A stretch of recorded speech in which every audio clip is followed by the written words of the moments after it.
Did you guys know that motorbikes are 11 times more likely to be stolen compared to cars? And if yours goes missing, there's a really good chance you're never going to clap eyes on it again, because according to the internet statistics I've just read, a staggering 85% of stolen bikes are never recovered.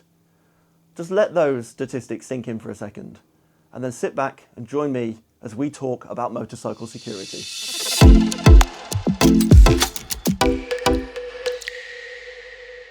Now, as the video title suggests, I'm going to show you 5 simple steps to help prevent your bike from being taken without your consent. They're easy, and more importantly, I've tried to keep them as affordable as possible to make them as accessible to as many of you as possible. These methods are by no means foolproof. I'm no idiot. I know that each and every one of them can be defeated with the right tools and the right amount of time. But used in conjunction with one another, they should provide you with enough defence to deter those would-be thieves and make them move on and find an easier target. It's also worth noting that this video has been supported by the guys at True Tension, who have kindly sent me a couple of examples of their line of security devices. So I'm going to provide a link in the description below to their website, which if you click through, use my affiliate link, use the discount code that I've displayed in the description, you'll get yourself 30% off website-wide. Anyway, on with the video. So step 1 is to think about where you're leaving your bike. When it's at home, keep it out of sight. Thieves can't target what they can't see. So if you've got a garage, make sure you're utilising it. And if you don't, invest in a good quality bike cover, because it can make all the difference. Covering a bike makes it anonymous. It hides its make, its model, whether it's even worth bothering with. Police have stated that a simple bike cover is enough of a barrier to discourage thieves who are typically out shopping for a bike that they know they can sell, they know they can move on, they know they can sell the parts for. So I know it sounds basic, but a bike cover really does make a world of difference. And then when you're out and about, this sounds counterintuitive based on what I've just said, you want to make sure you're parking the bike somewhere that's well lit and visible, with lots of footfall. Thieves are less likely to take a bike, or take the risk at least, with trying to take the bike, when there's people watching, when people can intervene or can identify them or film them or take photographs. So you want to make sure the bike is somewhere where there's a lot of people around to really discourage those thieves and prevent them having enough time to interfere with your bike and take it. So yeah, avoid dark corners, avoid back alleys, and park it in the most prominent part of any car park. And if you're parking regularly in the public, make sure you're mixing it up. Find several good parking spots all around the city or around work, because if you keep parking in the same place, it's going to become predictable, and predictability makes you vulnerable. Now, step number 2 in your bike security is going to be locking it to something solid, okay? A ground anchor, like this one I have in my hand, paired with a proper hardened chain, such as this one, is going to be your best line of defence, okay? Locking your bike to something immovable is going to make it impossible for them to be able to pick it up and load it into the back of the van without cutting anything. So find a solid railing, find a post, or even a tree if you're stuck when you're out and about in public. And when you're at home, it is really worth investing in a couple of ground anchors for your garage or your garden. Thieves with bolt cutters might be able to cut through a cheap chain. They might even be able to cut through one of these chains with an angle grinder. But ultimately, the idea is to make your bike as less attractive to target compared to the one that is parked next to. And most of the time, that's all it takes. Now, before you all jump into the comment section and start ranting about angle grinders and how they'll make mincemeat of these things that I've got in front of me, I've all seen the videos on Instagram and YouTube. Let me just bring you back to the top of the video where I talked about layers of security. A chain and a ground anchor isn't going to save your bike on its own, but stick around and give me a chance to cover a few more security options that should hopefully stop people targeting your bike. Tip number 3 is to stop the bike rolling.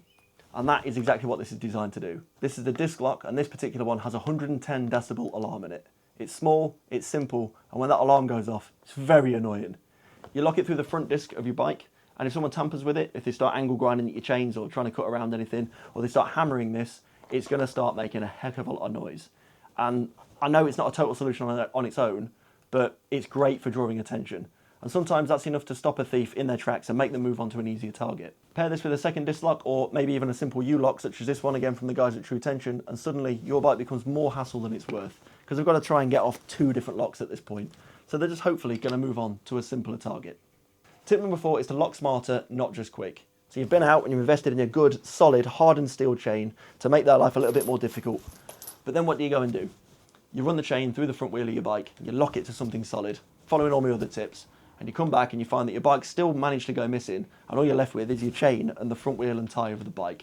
And what they've done, whipped out a couple of bolts, taken the front wheel off and loaded the bike into the back of the transit van and driven off into the distance, never to be seen again. Absolute nightmare. So always put some thought into where you can run that chain. Can you run it through the frame? Are you able to run it through the swing arm of the bike? Try and lock it to something solid whilst doing so. And also, try and keep the lock off the ground. If it's laying flat, it's easier to smash or cut, and that's just going to make life way easier for them. We're trying to make things harder.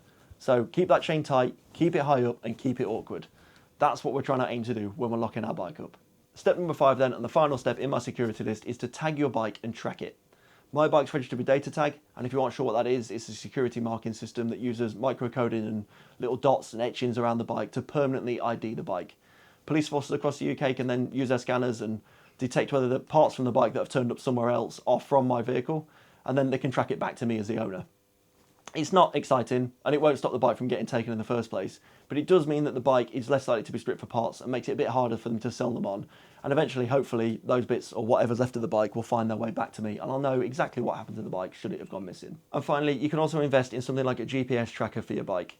These things are small, they're easily hidden around the bike, and they can give you regular updates on your bike's location should it decide to go for a ride without you.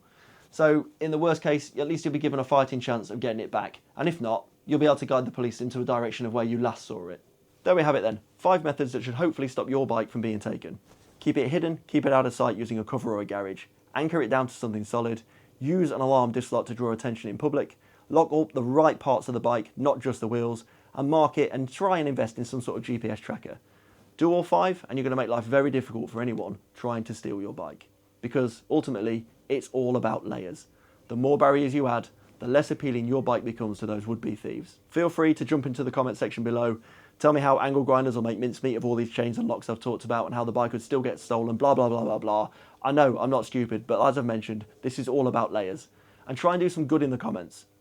Why not leave recommendations for other security devices that you might use and that have worked for yourself and have withstood an actual attempted theft, so that any viewers and anyone else watching this video can get engaged and hopefully find the right security device for themselves. And if you found this video useful, give it a like. And if you're new here, please hit that subscribe button. I really do appreciate watching those numbers grow on the channel, and it encourages me to get out there and make more videos. I've been Jack, this is Jack Talks Bikes. Stay safe, keep your bike locked up, and hopefully I'll see you in the next one.